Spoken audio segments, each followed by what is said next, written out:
वैश्य और कलावती की कहानी। आइए दोस्तों, आज हम एक ऐसी प्रेरणात्मक कहानी के विषय में जानेंगे जिसमें एक वैश्य अपनी नवयौवना पुत्रवधू की ऊर्जा का उपयोग कर उसे एक नई दिशा प्रदान करता है और उसे एक कामयाब व्यापारी महिला बना देता है। यह कहानी एक बहुत ही सुंदर नगर स्वरूपपुर की है, जो बहुत ही वैभवशाली नगर था। उसमें कुलश्रेष्ठ नाम का एक वैश्य रहता था। उसका जड़ी बूटियों और मसालों का व्यापार देश में ही नहीं बल्कि विदेशों में भी फैला हुआ था। कुलश्रेष्ठ ने व्यापार से धन ही नहीं बहुत ख्याति भी अर्जित की। वह एक भरोसेमंद व्यापारी था। कुलश्रेष्ठ के परिवार में उसके माता पिता, उसकी पत्नी कमला, उसके दो बेटे विकास और अविनाश थे। विकास का विवाह एक उच्च वर्ग की कन्या कलावती से हो चुका था।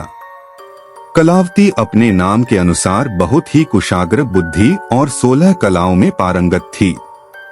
कलावती का बचपन का नाम कली था।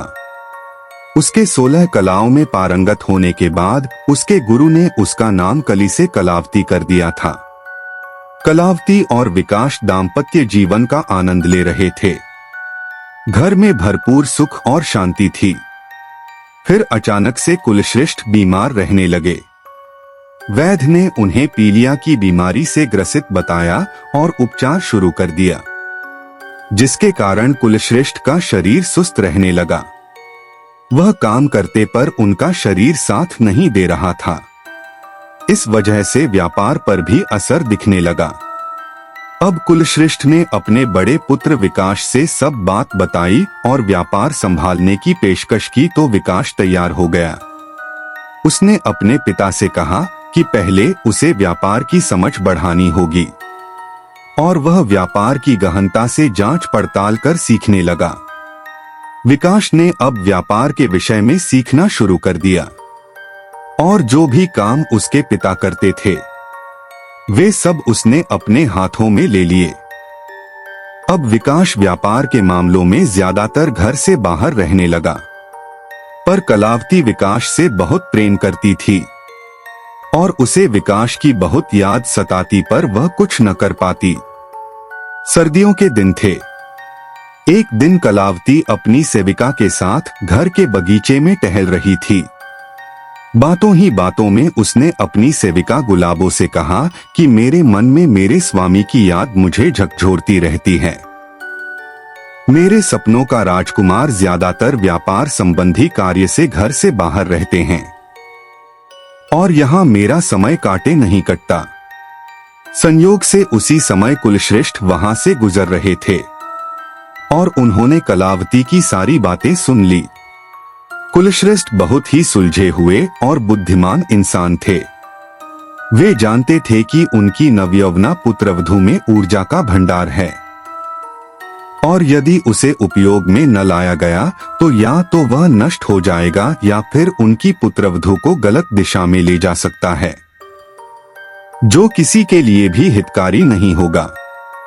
बहुत सोच विचार के पश्चात अगली सुबह कुलश्रेष्ठ ने अपने मुनीम साहेब को अपने घर बुलाया और अपने सभी घर के सदस्यों को एक जगह बुलाकर कलावती से कहा, बेटी में बीमारी की वजह से व्यापार पर ध्यान नहीं दे पा रहा हूँ। मुनीम जी का भी व्यापार के काम से इधर उधर आना जाना लगा रहता है। विकास का व्यापार के सिलसिले में विदेशों में आना जाना लगा रहता है।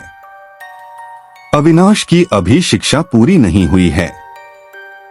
व्यापार को संभालने के लिए मुझे एक विश्वसनीय सहयोगी चाहिए। मैं चाहता हूं कि तुम व्यापार के हिसाब किताब को अपने हाथों में ले लो।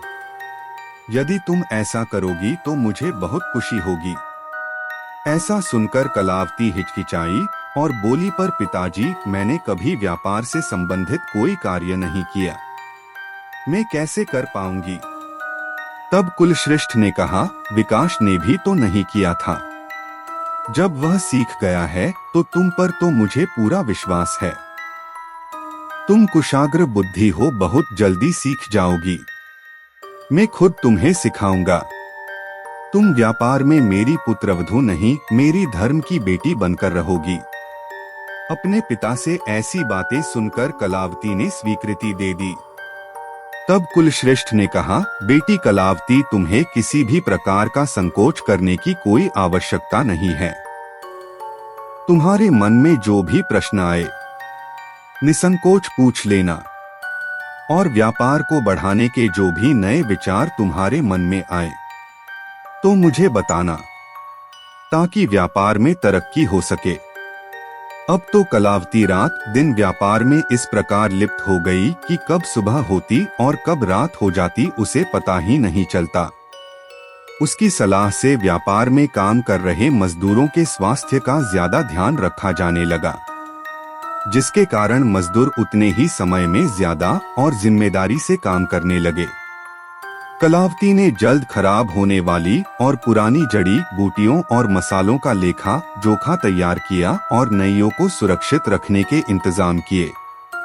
अब वह सब खुद संभालती और हिसाब किताब बनाकर कुलश्रेष्ठ को दे देती, और कुलश्रेष्ठ कलावती के समर्पण को देखकर बहुत खुश होते। देखते ही देखते कलावती व्यापार में इतनी पारंगत हो गई कि वह विकास के साथ बाहर देशों के व्यापार में भी हाथ बटाने लगी, क्योंकि कुलश्रेष्ठ का हाथ बटाने के लिए अब उसका छोटा बेटा अविनाश अपनी शिक्षा पूरी कर चुका था। इस कहानी का सार यह है कि व्यक्ति के अंदर ऊर्जा का भंडार है, बस उसे नष्ट न होने दे।